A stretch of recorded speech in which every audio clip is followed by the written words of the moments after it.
السلام عليكم واهلا بكم معايا في الجزء الثاني من الشنطة بتاعتنا اللي عملناها في الفيديو اللي فات. دلوقتي هنعمل مع بعض الايد بتاعت الشنطة، هنعملها بطريقة سهلة وبسيطة بإذن الله. كل اللي هعمله ان انا هبتدي بالشنطة بتاعتي، هعد الخرز من اليمين للشمال، فهعد 1 2 3. في الخرز رقم 3 هبتدي احط الخيط بتاعي، وخلي بالكم انا هنا هشتغل على خرزتين مش خرزة واحدة. فاول حاجة هاخد طرف الخيط اليمين وابتدي احط فيه خرزة لولي وخرزة فتافيت السكر وخرزة لولي، وهقفل في الخرزة اللولي.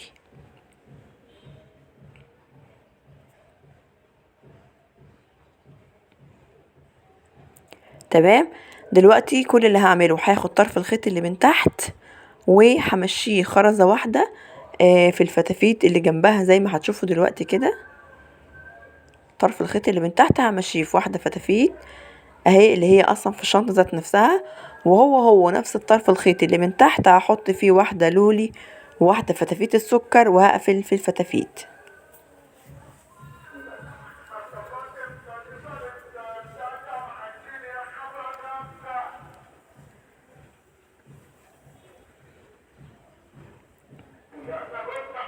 قفلت في الخرز الفتافيت، وده عشان يطلعني للسطر التاني. هلاقي طرفين الخيط بتوعي طالعين من فوق. تمام. اسفل لو في دوشة يعني سامعينها عشان بسجل بس الصبح، ف يعني ممكن تلاقوا شوية دوشة كده حوالين مني، يعني بيبقى غصب عني. دلوقتي هاخد طرف الخيط الشمال او اللي هو من بره، واحط فيه واحدة لولي وواحدة فتافيت السكر وواحدة لولي، وهقفل في الولاية. تمام. وهاخد برضو طرف الخيط اللي من تحت. تمام. هاخد بقى طرف الخيط اللي من تحت امشيه في الخرزة الفتافيت، ونفس طرف الخيط هو هبتدي احط فيه واحدة لولي وواحدة فتافيت السكر، وهقفل في فتافيت السكر.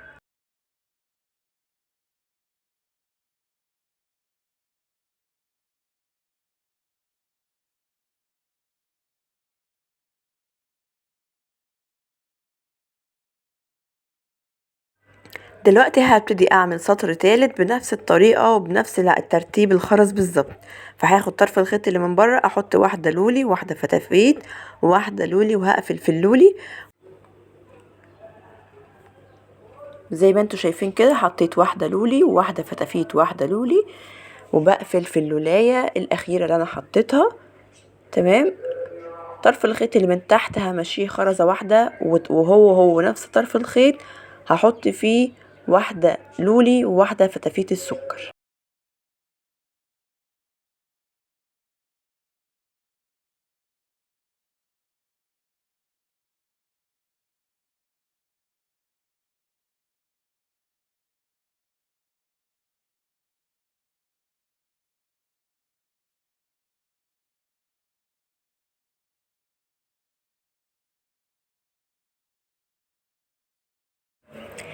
لحد كده خلاص انا اشتغلت بالفتافيت، فهوقف شغل بالفتافيت شوية وهبتدي اكمل بالخرز اللولي. تمام. فهي نفس الطريقة اللي انا كنت بشتغل بيها هكمل بيها عادي جدا جدا، ولكن الاختلاف هيبقى في نوع الخرز. فانا كده هكمل باللولي. طرف الخيط اللي من بره احط فيه 3 خرزات لولي، وهقفل في اخر لولاية. تمام. بالشكل ده كده.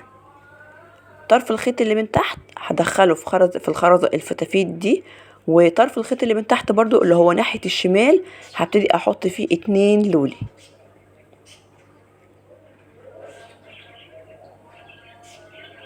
هقفل في اخر لولاية، وده هيبقى الشكل معايا لحد دلوقتي. تمام. طيب دلوقتي هاخد طرف الخيط اليمين احط فيه 3 خرزات لولي. يعني انا دلوقتي بعمل وحدات رباعية عادية جدا، ولكن انا بعملها باللولي بس من غير الفتافيت.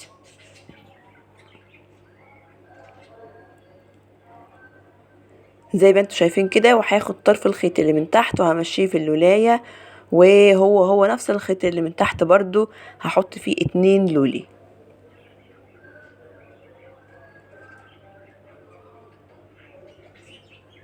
كده طرفين الخيط هيبقوا طالعين معايا من فوق. هبتدي امشي بنفس الطريقة لحد ما اوصل يعني ايه لعدد لولي، او بمعنى اصح لنص الايد مثلا تقريبا. تمام، هوصل كده هعمل كده بالخرز اللولي لحد ما اوصل لنص الايد زي ما انتوا شايفين كده. انا هنا بشوف انا طول الايد بتاعتي عايزاها قد ايه، وببتدي ان انا اعمل جزء معين منها، مش شرط النص بالظبط زي ما قلت لكم، ممكن نص الايد، ممكن اكتر من نصها شويه، عشان احنا كده كده هنعمل برضو جزء تاني في نفس الصف دوت. زي ما احنا عملناها كده، عشان في الاخر هنشبك الجزء ده بالجزء التاني. خلاص، فكله هيكمل بعضه زي ما انتوا ايه هتشوفوا دلوقتي. دلوقتي كل اللي هعمله ان انا بعمل سطر، السطر الاخير اللي انا هعمله في الجزء دوت هيبقى عبارة عن 3 خرزات لولي زي ما احنا ماشيين عادي جدا. وبعد كده هدخل طرف الخيط اللي من تحت في الخرزة اللولي اللي جنبها. تمام، المرة دي بقى مش هشتغل في طرف الخيط اللي من تحت، لا هشتغل في طرف الخيط اللي من فوق، واحط فيه خرزتين لولي، علشان انا عايزة طرفين الخيط بتوعي يبقوا طالعين من الجنب، مش يبقوا طالعين من فوق. تمام، لان بعد ما هعمل الجزء دوت او الخطوة دي، هبتدي ان انا اشبك الجزء اللي هو ايه طرفين السطرين اللي انا عملتهم دول، هبتدي ان انا اشبكهم مع بعض بسطر تالت زي ما هتشوفوا دلوقتي، عشان يقدر في الاخر يديني الشكل بتاع الايد اللي انا عايزاه. تمام كده، طرفين الخيط اهم طالعين معايا من خرزة اللي من الجنب. فكل اللي هعمله كده هبتدي اطبق الجزء اللي انا عملته دوت او السطرين دول لجوه زي ما انتوا شايفين، وهبتدي ان انا الف الشنطة بتاعتي، وهتشوفوا دلوقتي برضو هنعمل ايه.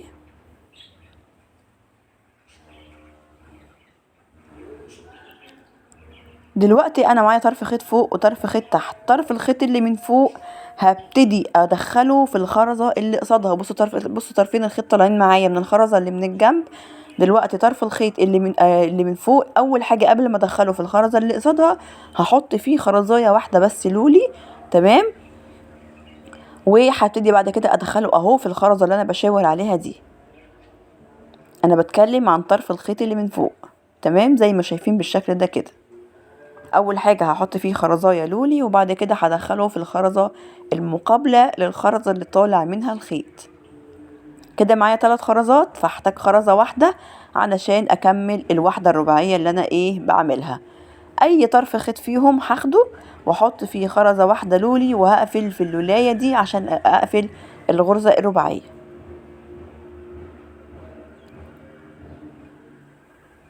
طبعا الشكل هنا هيبقى معايا شكل ثلاثي مش رباعي، يعني هي مش هتبقى غرزة، مش هتبقى شكل يعني من فوق، من شكل الايد من فوق زي ما انتوا شايفين كده. ده كده من الجنب، اما من فوق اهو 3 خرزات مش 4.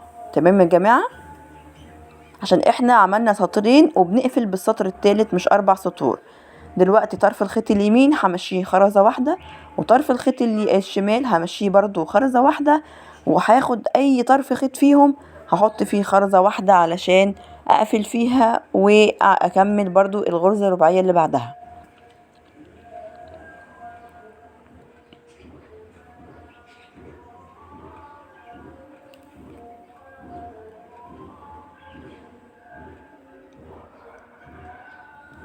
طريقة التشبيك سهلة جدا جدا جدا، عملناها قبل كده، وان شاء الله باذن الله ناوية ان انا اعملها لكم في فيديو منفصل، بس يعني في قريب باذن الله كده هنزله لكم، وان شاء الله هنعملها بطريقة سهلة وبسيطة جدا جدا. خلاص، يبقى انا دلوقتي طرف الخيط الشمال بمشيه خرزة واحدة، وطرف الخيط اليمين بمشيه خرزة واحدة، واي طرف خيط فيهم هاخده وهحط فيه خرزة واحدة لولي، وهطلع منها طرف الخيط التاني وهقفل فيها كده، وهكمل بنفس الطريقة لحد ما اوصل لاخر اخر الجزء اللولي. تمام، لان انا لما اوصل للجزء اللي فيه الفتافيت هبتدي اقفل برضو بنفس الطريقة، ولكن بدل ما احط خرزة لولي هحط خرزة فتافيت. هنكمل بس الجزء اللولي دوت، وهنرجع مع بعض في اخر الولاية ونشوف هنعمل فيها ايه.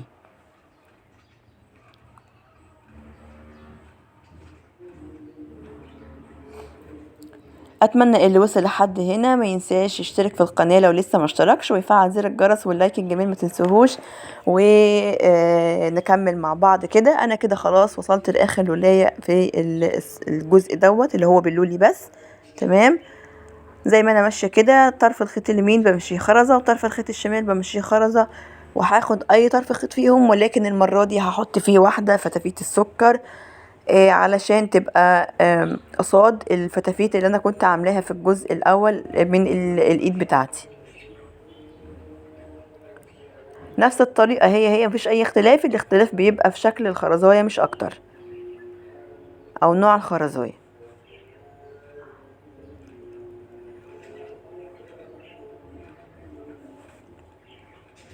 بمشي خرزة لولي لتحت باليمين وخرزة لولي لتحت بالشمال، وهبتدي برضو احط واحدة فتافيت السكر وهقفل فيها. الشنطة على فكرة شيك جدا جدا، شكلها على الطبيعة احلى كتير جدا من تحت الكاميرا يعني، او من ورا الكاميرا. شكلها حلو جدا جدا، وناس كتير طلبتها يعني، ما شاء الله حلوة قوي قوي. اتمنى اللي لسه ما عملهاش يعملها، لانه بجد هيلاقي فرق كتير قوي ما بينها وما بين الشنط اللي كان عملها قبل كده. دلوقتي بقى في الفتافيت زي ما انتوا شايفين.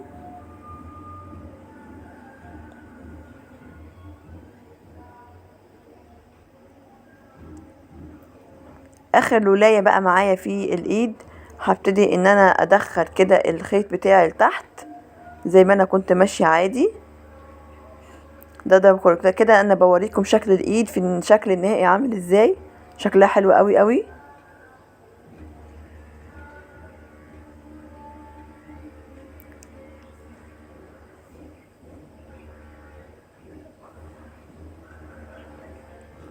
كده ببتدي اعمل اخر خطوة في الجزء دوت من الايد، وانا همشي كده خرزة في اللولاية اللي هي الاخيرة دي لتحت، وهمشي كمان باللولاية الناحية التانية بطرف الخيط الشمال. المرة دي هحط واحدة من اللولي عشان اقفل بيها.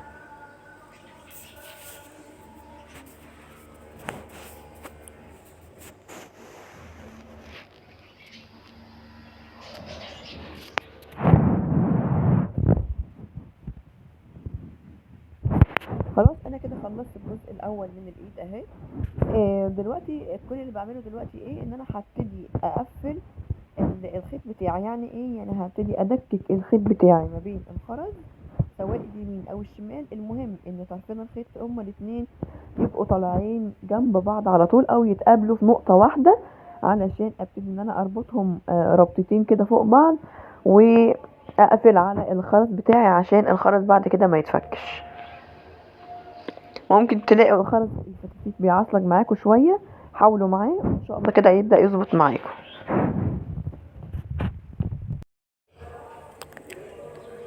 خلاص كده معايا طرفين الخيط اتقابلوا اهم في نقطة واحدة.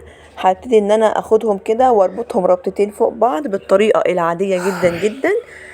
وابتدي بس اقفل جامد، وخلي بالكم وانتوا بتشدوا الخيط عشان محدش فيكم يتعور، لان الخيط دوت قوي جدا جدا لدرجة انه ممكن لا قدر الله يقطع ايدك او ايدك وانتوا بتشتغلوا. فخلي بالكم وانتوا بتشتغلوا في النقطة دي في الجزء ده. تمام.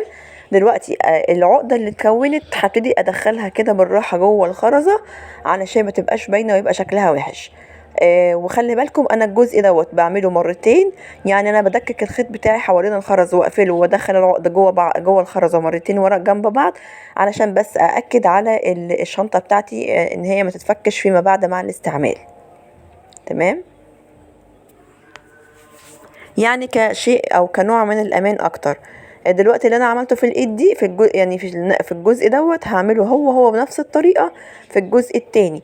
هبتدي اعد 3 خرزات، وفي الخرزة التالتة هشتغل عليها، هي هدخل فيها الخيط هي والخرزة رقم 4. تمام.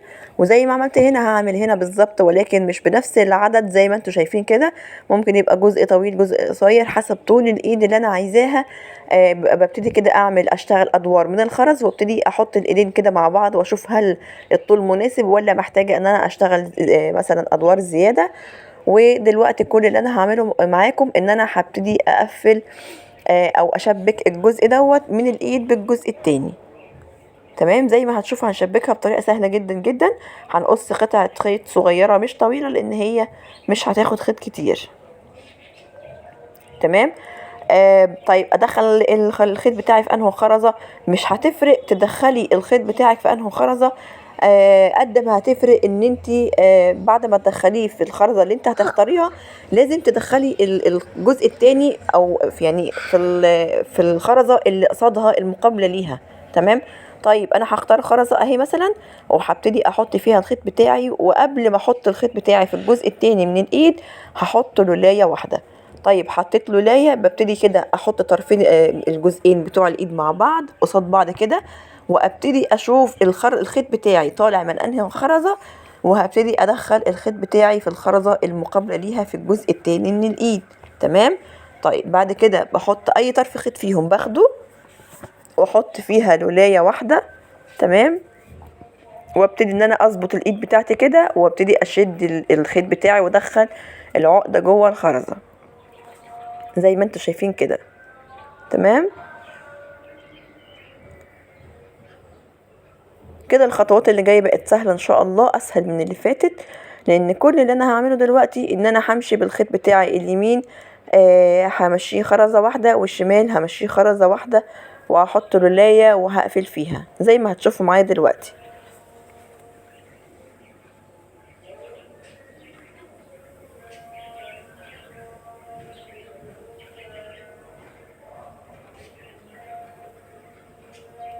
كده بمشي طرف الخيط اليمين خرزة، ومشي طرف الخيط الشمال في الخرزة المقابلة ليها، وابتدي اخد خرزة لولي واقفل فيها.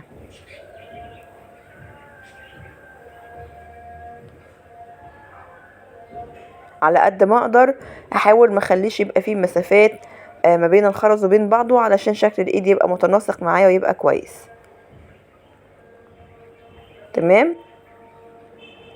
كده فاضل معايا اخر غرزة في الجزء هنا، دي بقى مش هحط فيها خرز ولا حاجة، لا هتبقى هي اصلا غرزة رباعية معايا زي ما انتوا شايفين كده. كل اللي هعمله همشي بالخيط اللي من اليمين خرزة واحدة لتحت، وبالخيط الشمال خرزة واحدة لتحت. تمام. مش هحط خرز بقى لا، لان الخرزية موجودة معايا اساسا، فهبتدي اخش فيها كده بالخيط لحد ما اقابل طرفين الخيط مع بعض، وابتدي زي ما عملت في الجزء اللي فات ان انا بربطهم ربطتين كده او عقدتين كويسين، وادخل العقده اللي هتتكون جوه الخرزه. وزي ما قلت لكم انا بعمل الخطوه دي مرتين او 3 علشان الامان مش اكتر، علشان بعد كده مع الاستعمال الشنطه تبقى قويه ومتينه، ما تجيش مثلا خرزايه تقع منها كده ولا كده ومنظر الايد يعني الشنطه خلاص كده صاحبتها ما تقدرش ان هي تلبسها بعد كده. تمام. ربطتين عاديين كده، عقدتين كده فوق بعض عادي خالص، وانا بشتغل زي ما قلت لكم كده، وانتوا بتشتغلوا تخلوا بالكم عشان ايدكم ما تتعورش. كده لازم ان انا ادخل العقده جوه الخرزه علشان بس شكل العقده ما يبقاش باين معايا من بره، يبقى شكلها مش حلو. طبعا الايد دي زي ما عملتها كده في ناحيه، نفس الطريقه بالظبط هعملها برضو في الجزء التاني او في الناحيه التانية من الشنطه، عشان يبقوا كده ايدين يتكونوا معايا ايدين مع بعض. ومفروض الشنطه هنا انا هعمل لها بعد ما اخلص الجزء ده كده هبتدي اعمل لها سلسله طويله من الايد او ايد طويله عشان تبقى كروس، او ممكن اجيب لها سلسله معدن حسب ما انتوا عايزين. طبعا طريقة البطانة ان شاء الله هشرحها معاكم كده في فيديو منفصل، علشان اللي حابب ان هو يعملها في فيديو، يعني حابب اللي يعملها في شنطة تانية غير الشنطة دي يقدر يوصلها بمنتهى السهولة. تمام. اتمنى الشرح يكون واضح، واتمنى الطريقة تكون سهلة وبسيطة. انا هنا معلش الكاميرا مش موضحة، بس كل اللي بعمله زي ما قلت لكم ان انا بدكك الخيط بتاعي في الخرز، وبقابله بس ببعضه، وببتدي ان انا ادخل العقده جوه الخرزه بالطريقه العاديه اللي احنا بنشتغل بيها.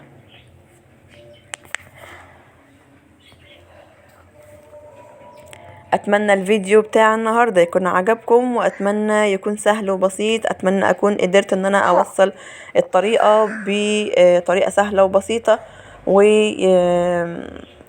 يعني ان شاء الله اتمنى كده الشنطه بتاعت النهارده تكون عجبتكم، وان شاء الله كده باذن الله اشوفكم مع بعض، اشوفكم باذن الله كده الفيديو اللي جاي. متنسوش اللايك والاشتراك في القناه، طبعا ده شكل الشنطة بعد ما خلصت اهي، شكلها حلو جدا جدا، شيك جدا جدا بجد، مش مجرد كلام وخلاص والله. الوسع بتاعها او الحجم بتاعها حلو قوي قوي، من جوه بتاخد موبايل، تاخد حاجات كتير جدا جدا، يعني هي زي ما انتم شايفين واسعة جدا جدا. مع كمان البطانة بعد ما تتعمل هتبقى احلى واحلى، وهتديها الشكل الشيك اكتر، يعني هتبقى شيك قوي اكتر بعد ما تعمل لها البطانه وتتحط فيها. ان شاء الله كده اعملها معاكم في فيديو منفصل، واسيبكم بقى لحد هنا خلاص. اشوفكم ان شاء الله كده الفيديو اللي جاي، تنسوش اللايك والاشتراك وشير شير للفيديو، واشوفكم على خير. يلا مع السلامه.